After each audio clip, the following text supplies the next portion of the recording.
lo que haré, me parecía a mí que lo que tenía que hacer, porque estamos en un año teresiano, claro, si yo hubiera decidido hablar de su vida y su obra, pues no hubiera tenido que preparar la conferencia, pero hubiera sido muy arriesgado, porque no tendría coto y no me sé delimitar porque es inabarcable la vida y la obra de Teresa. Entonces voy a enfocarla como mujer, que es de lo que aquí es lo que se pide en esta novena, que decía el otro. Voy a hablar de ella como mujer. Y vamos a ello, espero no cansarles. Usted póngame las tarjetas amarillas y rojas cuando sea su tiempo. En fin, miren, estoy leyendo este año, no porque lo busco, sino porque me lo encuentro, muchas... En fin, voy a ahorrarme calificativos un poco. En fin, cosas que me suscitan una perplejidad no pequeña. A colación de Santa Teresa de Jesús, que es una mujer poliédrica, es verdad, pero esto no significa que deba ser distorsionada y traicionada para aquellos y aquellas y aquelles que quieren traer el agua a su molino. Entonces, he leído muchas cosas, dejémoslo en extrañas. En su artículo La cara feminista de Teresa, aparecido en Público, en la revista Público, el 1 de octubre de 2015, una tal Ana Flotats arranca afirmando que Santa Teresa de Jesús fue probablemente la primera mujer feminista de la Iglesia Católica. Entiendo que el adverbio probablemente se refiere a primera, no a feminista, que lo da por seguro. Y continúa, porque manda la sintaxis a la enfermería desde el primer renglón. Continúa. En pleno siglo XVI, la fundadora de las Carmelitas Descalzas se despachó en diversos libros contra la desigualdad que observaban las decisiones de la jerarquía eclesiástica. El mundo nos tiene, entre comillas, ahora lo hace bien, después no. El mundo nos tiene acorraladas, aunque las mujeres no somos buenas para consejo, alguna vez acertamos, o no son tiempos de desechar ánimos fuertes, aunque sean de mujeres. Son algunas de sus afirmaciones. Santa Teresa, sigue esta Flotats, fue una mujer libre, independiente y con una fuerte determinación para emprender grandes reformas. ¿De acuerdo? Pero esa no es la imagen que se tiene de ella. Teresa apostó por la mujer en su condición de dignidad para ser oída y no solo oyente. Cita a quien ella llama Máximo Herraiz, vicario general de los carmelitas, que se llama Maximiliano y que nunca ha sido vicario. De hecho, precisamente para que su voz fuera escuchada, en el libro Camino de Perfección, esto ya es maravilloso, la religiosa critica a los inquisidores por prohibir libros y a su vez a los sacerdotes que lo toleran, a quienes llama falsos profetas y medios letrados, SIC, medios letrados. Jamás se escribió ninguna de las dos cosas, la segunda sí, pero no referida a los sacerdotes que se indignaban contra los inquisidores, lo cual era impensable en el siglo XVI. En este texto dedicado a 12 mujeres que inician la fundación del Nuevo Carmelo, no es verdad, empezaron 4 el Nuevo Carmelo y la Santa lo dedica después, en fin, todos son inexactitudes, la religiosa exhorta a sus hermanas: no hagan caso de la opinión del vulgo. Y entre paréntesis interpreta esta autora: el gremio sacerdotal. Toma ya. Santa Teresa no quiere, es maravilloso todo el artículo, Santa Teresa no quiere que los hombres ejerzan de superior en los conventos. Esto es verdad. Desea que las monjas sean independientes, autónomas, y que acaben eligiendo a sus superioras cada 3 años, lo cual supone una auténtica renovación, tan renovación que lo venían haciendo hacía siglos en los conventos de los que ella venía. Bien, así muchas cosas, vamos a abreviar porque tengo mucho. Bien, la religiosa, dice esta autora, acusa a los sacerdotes, eso es fantástico, de malos cristianos y negros devotos. Expresiones que no brotan jamás a los puntos de la pluma de Teresa y menos adjudicadas a los sacerdotes. Que destruyen los conventos femeninos por prohibir libros a las mujeres. Es de aurora boreal todo.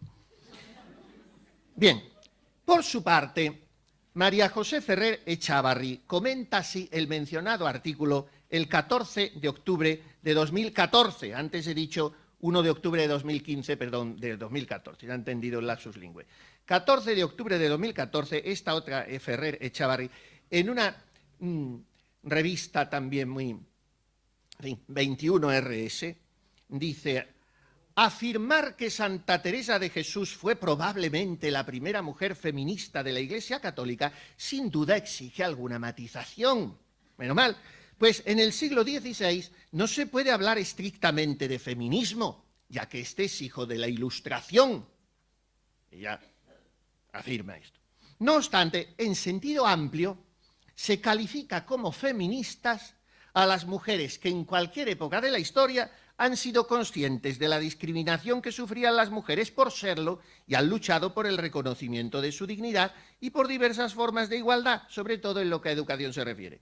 En ese sentido, Teresa de Jesús fue una feminista, es decir, una mujer libre e independiente que abogó por dar voz y palabra a las mujeres, que criticó duramente el control de los varones, especialmente los clérigos que ejercían sobre las monjas, que denunció la ignorancia a la que condenaba la Inquisición al prohibir la lectura de libros, que quería que sus monjas intervinieran activamente en la elaboración de sus leyes, que se atrevió a desobedecer a los guardianes de la fe.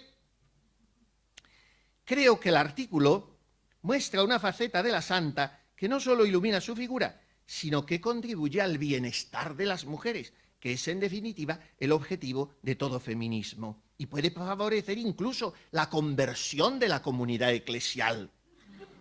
O sea, Ana Flotats nos hace un gran bien por ayudarnos a convertirnos como iglesia. La mística Teresa, la traspasada de amor divino, es la Teresa feminista. Es más, creo que su feminismo se alimentaba de su fe. No puedo seguir, tengo más. No puedo seguir.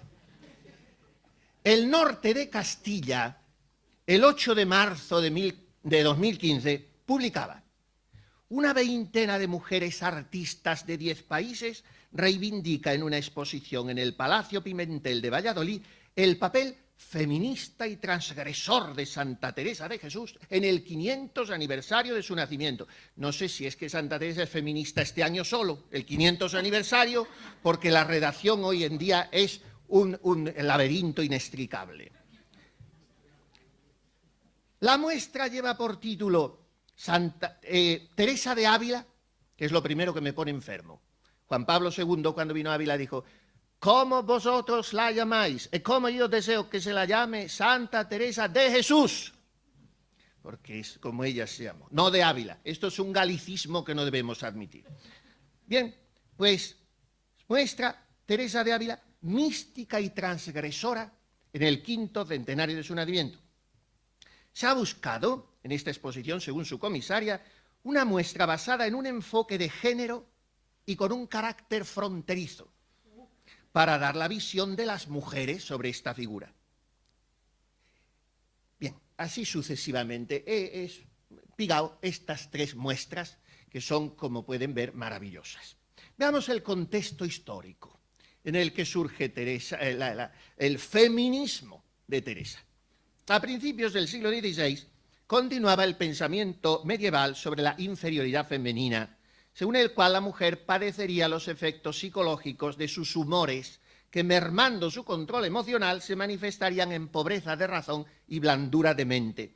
Esta presunción tácita de que la mujer no es totalmente humana determina su posición social, marginal y silenciosa. La opinión común del Renacimiento presume en la mujer el defectus contemplationis. Es como los rústicos, buena para la devoción, pero incapaz de disciplina intelectual. Esta presunta inferioridad intelectual de la mujer hacía perder no pocos talentos femeninos. No se le permitía una educación universitaria. Una minoría selecta podía acceder a la enseñanza humanista en casa o en los conventos. Juan Luis Vives, en De Institutione Femmine Cristiane, 1524, favorece la educación de la mujer para que adquiera las virtudes de casada. Recordemos la perfecta casada de Fray Luis de León. Pero condena la exhibición pública de esa instrucción. Pensemos en una doña Beatriz Galindo, la mujer que más latín supo en la España del siglo XV, profesora de Santa Isabel la Católica. Pues Teresa recibe su educación en casa, pero no aprende latín. El índice de libros prohibidos, santa para mí, santa para mí, como Pío XII, santo para mí. El índice de libros prohibidos del inquisidor general don Fernando de Valdés, que prohíbe las traducciones vernáculas de la Biblia, priva a Teresa de sus obras favoritas. Ella procura que sus monjas sepan al menos entender el latín para rezar el oficio divino. El discurso escrito es patrimonio del varón. Teresa escribe con un propósito específico para un público limitado, con un estilo peculiarísimo, crea un estilo nuevo, un género nuevo de pedagogía mística, escribe para sus monjas y en obediencia a sus confesores, porque sabe que los jueces del mundo, en fin, todos varones, no hay virtud de mujer que no tengan por sospechosa, y la examinarán severamente. Su confesor, Diego de Yanguas, después era obispo de Cuenca, la manda quemar el librito precioso que escribió, 7 capítulos formidables, meditaciones sobre el cantar de los cantares, y dicen los procesos de canonización que ella lo quemó sin mostrar mudanza de semblante, pero sabía que corrían copias por todos sus conventos. Bien, ella, aunque defiende los derechos intelectuales de la mujer, se somete obediente. ¿No hemos de quedar las mujeres tan fuera de gozar las riquezas del Señor, de disputarlas y enseñarlas, pareciéndoles aciertan sin que lo muestren a letrados? Eso sí. Ella emprende su reforma y sus escritos en un contexto social que sospecha de cristianos nuevos. No podía desconocer que su abuelo paterno, don Juan Sánchez de Toledo, había sido judío converso. Quizá por eso no rechaza en sus conventos a las cristianas nuevas, no exige estatuto de limpieza de sangre y exhorta a sus monjas a no jactarse de su linaje. La que fuere más, tome menos a su padre en la boca. Todas han de ser iguales. Para hacernos idea de la enemiga que suscitó en algunos varones de su tiempo la independencia de Teresa, valga por todos el piropo del nuncio Felipe Sega, que de no haber sido por la intervención del rey Felipe II, hubiera destruido la reforma teresiana, símbolo de la personalidad de una mujer a la que no soportaba, quizá porque valía ella sola más que todos los varones de su tiempo. Sega llama a la Madre Teresa, es precioso, fémina inquieta y andariega, desobediente y contumaz, que a título de devoción inventa malas doctrinas, andando fuera de la clausura contra el orden del Concilio Tridentino y prelados, enseñando como maestra contra lo que San Pablo enseñó, mandando que las mujeres no enseñasen. Veamos cuáles son las reivindicaciones teresianas. Teresa, aun reiterando constantemente su lealtad a la doctrina de la Iglesia e imputando cualquier error suyo a la ignorancia de su género, defiende la dignidad y el valor de la mujer en sus conventos y su derecho a ser respetadas. Como sabe que no todos los eclesiásticos merecen la misma confianza ni poseen ciencia suficiente, procura que sus monjas puedan escogerlos o cambiarlos si no son letrados, porque son gran cosa letras para dar en todo luz. La santa cree que sus hijas merecen cierta autonomía y defiende sus derechos en muchas cosas a las que no voy a descender. Las exhorta en el camino de perfección a la virilidad espiritual, lo cual no está reñido con su feminidad. No es justo rechazar un espíritu valiente y virtuoso, aunque sea de mujer. El espíritu libre de Teresa la hace rechazar la perspectiva de la sujeción a un hombre. Para una mujer independiente como ella, la subordinación de la casada en su tiempo es una esclavitud. Años más tarde, en su libro de las Fundaciones, dice a sus monjas que agradezcan la gran merced que Dios les ha hecho en escogerlas para sí y librarlas de estar sujetas a un hombre, que muchas veces les acaba la vida y plega a Dios que no sea también el alma. También hay mujeres que les acaban la vida y el alma a los hombres, ¿eh?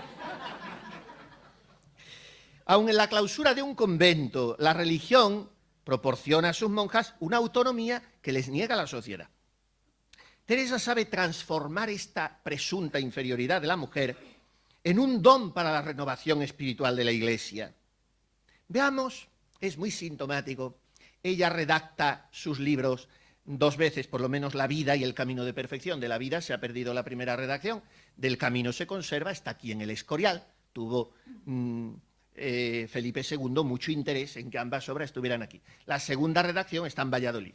Pero hay que ir a la primera, porque está Teresa toda entera, cuando la escribe con el frescor de su recién fundado Palomarcico de San José de Ávila, y después le mandan que revise los capítulos, los reestructura y sobre todo pule algunas expresiones. Pero esta no la pule ella, esta desaparece víctima de un tachón agresivo y feroz del censor. Se ha podido reconstruir solo hace pocos años este párrafo de Santa Teresa, porque estaba prácticamente pulverizado, pero con los métodos de ahora se ha reconstruido.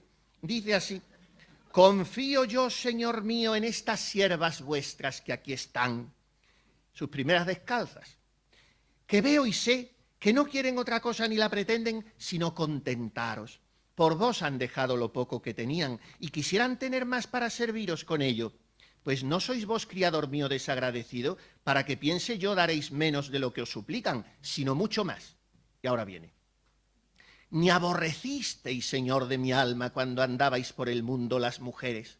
Antes las favorecisteis siempre con mucha piedad, y hallasteis en ellas tanto amor y más fe que en los hombres, pues estaba vuestra sacratísima madre, en cuyos méritos merecemos lo que desmerecimos por nuestras culpas. No basta, Señor, que nos tiene el mundo acorraladas e incapaces para que no haya cosa que valga nada por vos en público, ni osemos hablar algunas verdades que lloramos en secreto, sino que no habíais de acoger nuestras oraciones. No lo creo yo, Señor, de vuestra bondad y justicia, que sois juez justo, y no como los jueces del mundo, que como son hijos de Adán y en fin todos varones, no hay virtud de mujer que no tengan por sospechosa. Sí, que algún día ha de haber, rey mío, que se conozcan todos. No hablo por mí, que ya tiene conocida al mundo mi ruindad, y yo, holgado que sea pública, sino porque veo los tiempos, de manera que no es razón desechar ánimos virtuosos y fuertes, aunque sean de mujeres. Todo este párrafo, como digo, cae, desaparece. No solo porque al margen pone el censor una nota que se quite, no, es que lo tacha letra por letra, cada una con una cruz. Desaparece. Estas son las reivindicaciones teresianas. Tampoco me parecen tan transgresoras ni agresivas. Me parecen sumamente inteligentes, lo cual no es ser transgresor. Ahora veamos sus aparentes, yo le he puesto entre interrogación, concesiones a la galería. ¿Y por qué las hace? Porque son muchas, ¿eh? No se me enfade. Hasta ahora he tenido a las mujeres muy contentas. Esto se llama captatio benevolencia. Ahora viene el palo. Ahora vamos a ver lo que dice la santa. Aparentemente admite tal inferioridad femenina. Voy a hacer como Santo Tomás. Estamos en fasta. Entonces, primero los argumentos y luego se desmontan. Es el método de la suma teológica y de toda la escolástica, ¿no? Ad primum respondio dicendum quod. Pues así. Bueno, la mujer es débil, dice Santa Teresa. Se llama a sí misma muchísimas veces mujer y ruin, mujercita flaca. A cosa tan flaca como somos las mujeres, todo nos puede dañar. El natural de las mujeres es flaco y el amor propio que reina en nosotras muy sutil. La flaqueza natural es muy flaca, en especial en las mujeres. Y así es menester que a cada cosita que se nos antoje no pensemos que es una visión. Hay flaquezas de mujeres que todo nos parece arrobamiento y éxtasis. Llama a sus propias lágrimas mujeriles y sin fuerza, pues no alcanzaba con ellas lo que deseaba. Como mujer se incluye en el grupo de los ignorantes. Las mujeres no tenemos letras. Querría dar voces para predicar cuán engañados están, pero tienenla por poco humilde, en especial si es mujer. Como no tenemos letras las mujeres, todo es menester para que entendamos que hay algo más precioso dentro de nosotras que lo que vemos por de fuera. No nos imaginemos huecas en lo interior. Y plega a Dios que no sean solas las mujeres las que andan en este descuido. De su ánimo reconoce. Dicen no le tengo pequeño, y se ha visto me le dio Dios harto más que de mujer. Para emprender su reforma rodeada de contradicciones, reconoce, una mujercilla tan sin poder como yo, bien entendía que no podía hacer nada. Y oraba así, Señor mío, ¿cómo me mandáis cosas que parecen imposibles? Que aunque fuera mujer, si tuviera libertad, mas atada por tantas partes, sin dineros ni de dónde los tener, ni para nada. ¿Qué puedo yo hacer, Señor? Pero no se desalienta. Ordenad vos, Señor, cómo está vuestra sierva, os sirva en algo. Mujeres eran otras y han hecho cosas heroicas por amor de vos. También en sus monjas admira el gran valor y el ánimo que Dios las daba para padecer y servirle, no cierto de mujeres. No quiere ver en ellas melindres ni blandenguerías, es muy de mujeres, y no querría yo, hijas mías, lo fueseis en nada ni lo parecieseis, sino varones fuertes, que si ellas hacen lo que es en sí, el Señor las hará tan varoniles que espanten a los hombres. Las exhorta a no quejarse de flaquezas y malecillos de mujeres.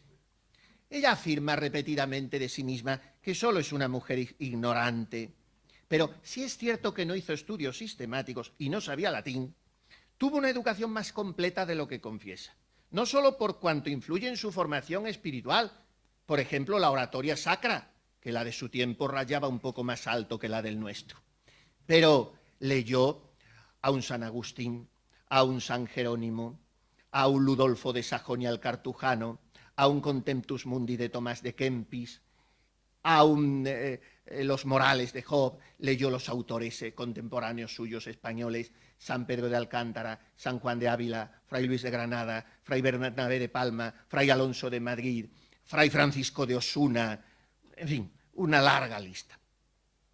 De ellos aprendió doctrina y metodología. Se ha defendido la idea de que la insistencia de la santa en la pobreza de su formación intelectual es probablemente una estrategia. La repetida, casi exagerada, humilde aceptación de su pobre feminidad sería una táctica sutil para superar un prejuicio que, si trataba de derribar frontalmente, resultaba punto menos que invencible. Con sus protestas de mujer sumisa y obediente, Teresa se defendería de antemano de la censura por toda posible transgresión. Una pobre mujer puede equivocarse fácilmente sin culpa.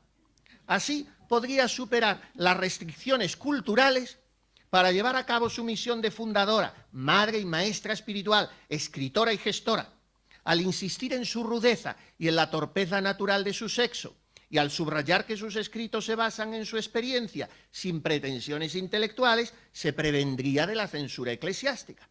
Sus recurrentes expresiones, paréceme, a mi parecer, etcétera, recalcarían su cautela en cuestiones teológicas. Con esta postura de acatamiento, por otra parte típica de los autores espirituales de su tiempo, Teresa lograría imponerse. Esto lo he leído en más de 2 autores. No me convence. Esta explicación, esta hipótesis, me resulta satisfactoria solo parcialmente. Y voy a explicar por qué. Y aquí entro yo. Por 2 razones. Primera, porque la sinceridad de Teresa es insobornable. Para ella, el único lujo de los pobres es no venderse. Ella no capitula con lo políticamente correcto, ni siquiera en vista de bienes ulteriores. Para ella el fin no justifica los medios. No aplica jamás, si no es por cuestiones materiales moralmente neutras, la regla diplomática del conceder sin ceder para recuperar. No calcula fríamente para quedarse a salvo. Así escribe paladinamente. Iban a mí con mucho miedo a decirme que andaban los tiempos recios y que podría ser me levantasen algo y fuesen a los inquisidores. A mí me cayó esto en gracia y me hizo reír, porque en este caso jamás yo temí, que sabía bien de mí que en cosa de la fe, contra la menor ceremonia de la Iglesia que alguien viese yo iba, por ella o por cualquier verdad de la Sagrada Escritura, me pondría yo a morir 1000 muertes. Y dije que de eso no temiesen, que harto mal sería para mi alma si en ella hubiese cosa que fuese de suerte que yo temiese la Inquisición, que si pensase había para qué, yo me la iría a buscar, y que si era levantado, el Señor me libraría y quedaría con ganancia. Por tanto, sinceridad absoluta. No está disimulando para escapar de la Inquisición. Esa no es Teresa. Segunda razón por la que no me convence la hipótesis de la estrategia artera de una mujer astuta. Insistir en esta supuesta maniobra proto o pro-feminista de Teresa implicaría naturalizar su carisma sobrenatural. Repito, porque se me han distraído y es muy importante. Esto era muy importante lo que acabo de decir y ha sido justo la visita. Mire, insistir, perdón por quien ha atendido, insistir en esta supuesta maniobra proto o pro-feminista de Teresa implicaría naturalizar su carisma sobrenatural, de orden exclusivamente espiritual y de gozosa inserción eclesial.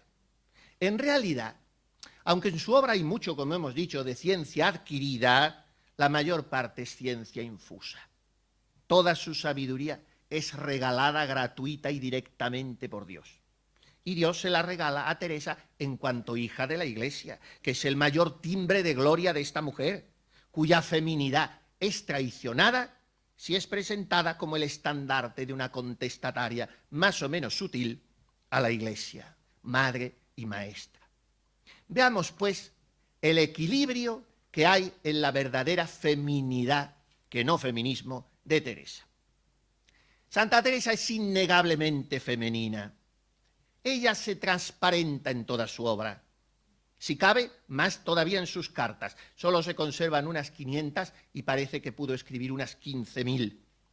En ellas revela una personalidad entrañable, absolutamente mujer, detallista y amorosa como solo pueden serlo ellas. Lo mismo habla de salud o de temores por su reforma, que se toma tiempo para agradecer a la madre de una novicia la manteca y los membrillos que le ha mandado. Como el correo no era seguro, a veces se hacían copias de las cartas y pasaban por varias manos, y por eso la santa usa claves para que no la entiendan ni los inquisidores ni los calzados y las cartas caen en sus manos. Ella es Ángela o Laurencia, Cristo es Paulo, los calzados son los gatos, sus descalzas son las mariposas, las otras son las lechuzas, así. A sus hermanos que están en América les pide dinero, les aconsejan la crianza de sus hijos. El epistolario de Teresa demuestra su alegría, su habilidad política, sus dotes administrativas, su sinceridad sin fisuras. Si tiene que reñir a sus monjas, lo hace y luego se queda queriéndolas con toda el alma. Precisamente por ser tan mujer, Teresa no rechaza en absoluto la figura del varón. Quiere entrañablemente a su padre, a su tío, a sus hermanos y aprecia sobremanera a los prelados y confesores, sobre todo si son letrados, como los tan influyentes en su vida San Pedro de Alcántara, San Juan de la Cruz, San Francisco de Borja, el padre Gracián de la Madre de Dios, Fray Domingo Báñez. Teresa es mujer, muy mujer. Alguien la ha llamado la más mujer de las santas y la más santa de las mujeres. Ella cree en la mujer recia, inteligente, sacrificada, trascendental, pacificadora y combativa, honesta, guardiana de los valores morales, espejo de las virtudes humanas y cristianas, admirablemente capacitada para la contemplación, abierta a la amistad, enemiga de la mojigatería y del postureo, emprendedora y valiente. Creía en todo eso porque todo eso es patrimonio, bien que no exclusivo, del fuerte sexo débil. Pero porque cree en ello, no necesita enarbolar ninguna bandera feminista. Sin hacerlo, sin caer en reivindicaciones teñidas de una agresividad más o menos tácita o de un revanchismo grosero, hizo rayar más alto que pueda hacerlo ninguna feminista la hermosura y el potencial admirable de la condición femenina. Su incontestable y cautivadora feminidad no consiste en querer alcanzar las cotas de poder social o intelectual del varón, en asemejarse a él. De hecho, ha superado con creces a todos los varones de la historia. Esto es opinión mía. Bien.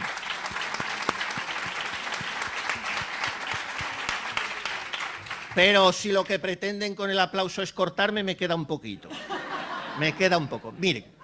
Esto lo opino yo y me gusta ver que muchos coinciden conmigo. Nuestro Señor Jesucristo, adorable, dulcísimo, nombre dulcísimo, como decía el padre Lisandro, Jesús, donde se dice Jesús, está dicho todo, se acabó todo.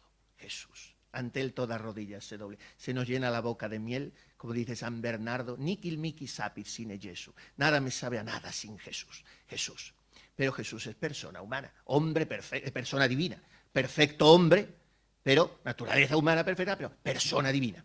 Persona humana, la primera de la tierra, incomparable, la Santísima Virgen. Después, para mí, la persona humana más completa no es un hombre tampoco, es una mujer, Santa Teresa de Jesús.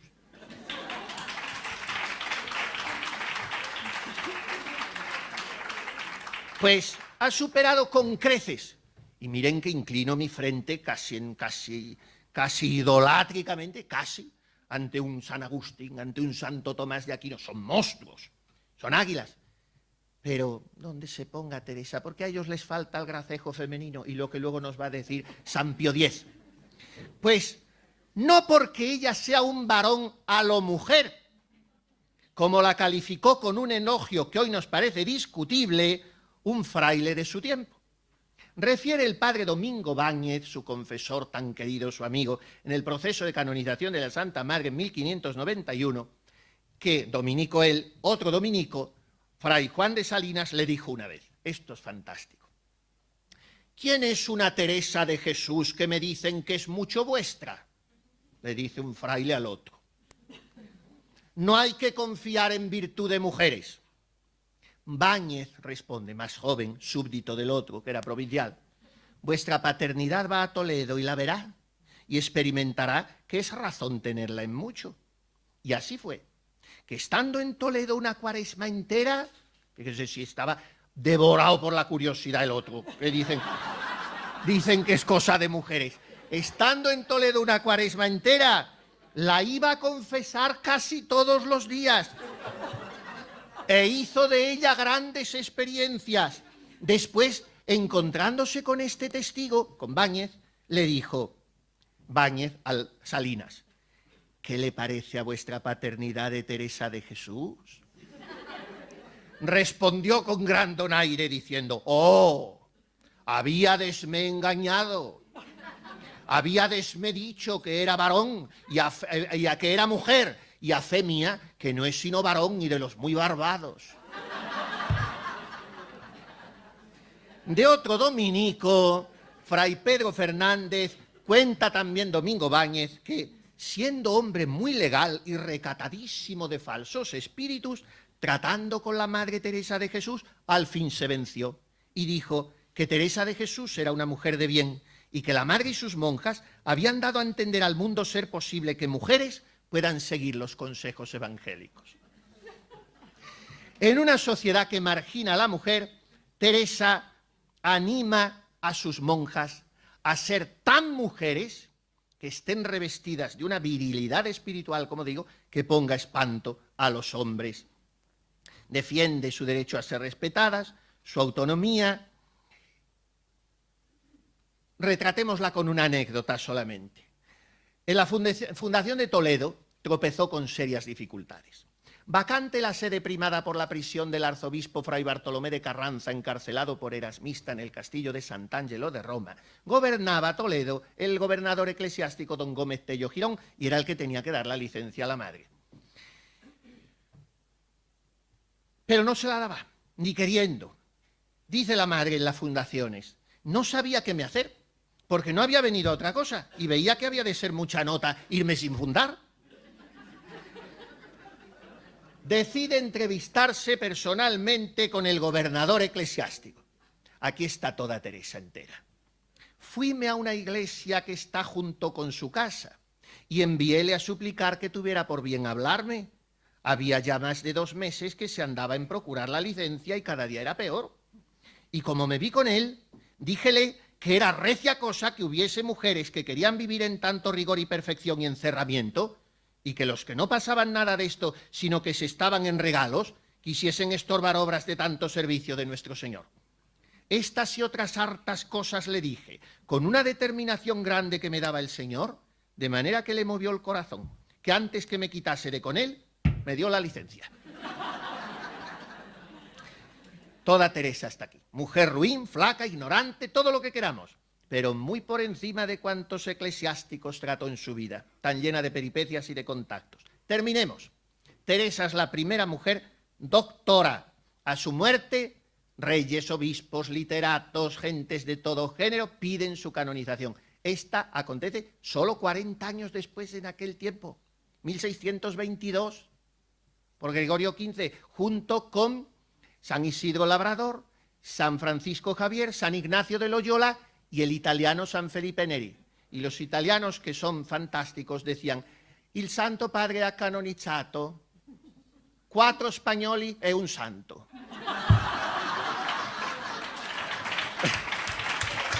No aplaudan, no aplaudan.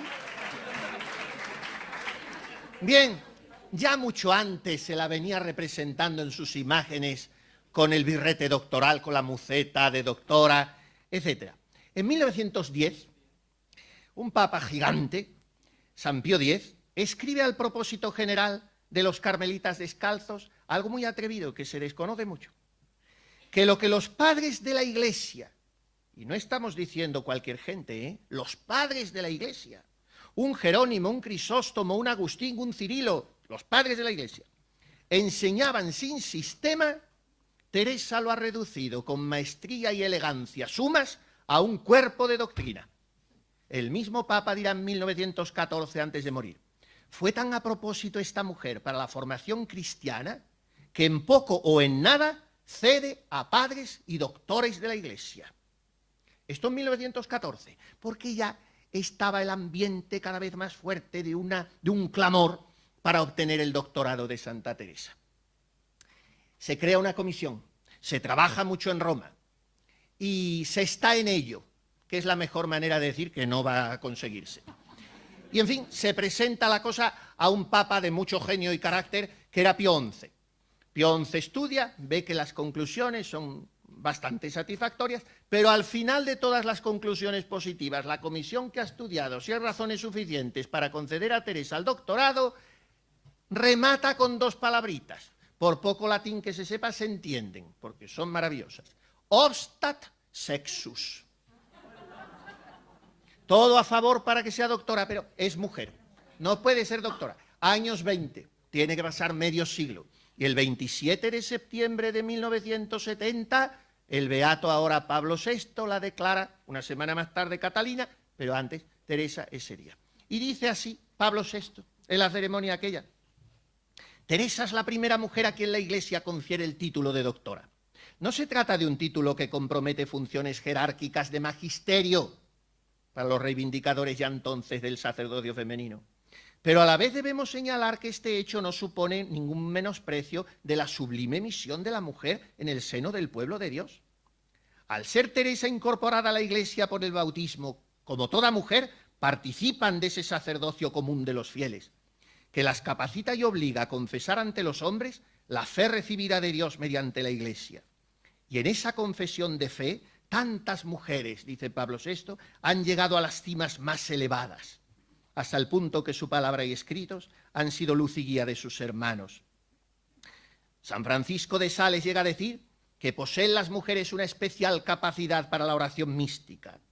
Por eso el concilio ha querido reconocer la preciosa colaboración con la gracia divina que las mujeres están llamadas a ejercer para instaurar el reino de Dios en la tierra, y al exaltar la grandeza de su misión, las invita a ayudar a que la humanidad no decaiga. Acudamos por fin, para terminar, y muchas gracias por su paciencia, al luminoso e inolvidable magisterio de un papa aún más cercano que los que vengo citando y tan querido para todos nosotros, San Juan Pablo II.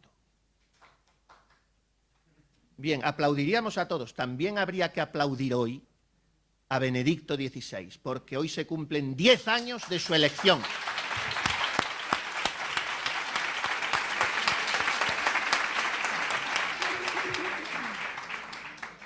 San Juan Pablo II, cuando vino a Ávila para el 4º centenario de la muerte de la Santa Madre, el 1 de noviembre de 1982, comentando cómo Teresa medita las escenas del Evangelio en que aparecen las mujeres ante Jesús, dijo así: «Qué gozosa libertad le ha procurado, en tiempos de acentuado antifeminismo, esta actitud condescendiente del Maestro con la Magdalena, con Marta y María de Betania, con la cananea y la samaritana, esas figuras femeninas que tantas veces recuerda la santa en sus escritos. No cabe duda de que Teresa ha podido defender la dignidad de la mujer y sus posibilidades de un servicio apropiado en la Iglesia desde esta perspectiva evangélica. No aborrecisteis, Señor de mi alma, cuando andabais por el mundo, a las mujeres, antes las favorecisteis siempre con mucha piedad. La escena de Jesús, dice el Papa, con la samaritana junto al pozo de Sicar es significativa. El Señor promete a la samaritana el agua viva. Quien beba de esta agua volverá a tener sed. Pero el que beba del agua que yo le diere no tendrá jamás sed. El agua que yo le dé se hará en él una fuente que salte hasta la vida eterna. Y añade San Juan Pablo II una afirmación que si no les admirásemos tanto a él y a Santa Teresa, nos parecería un elogio desmedido. Y con ella termino. Entre las mujeres santas de la historia de la Iglesia, Teresa de Jesús es sin duda la que ha respondido a Cristo con el mayor fervor del corazón: dame de esa agua.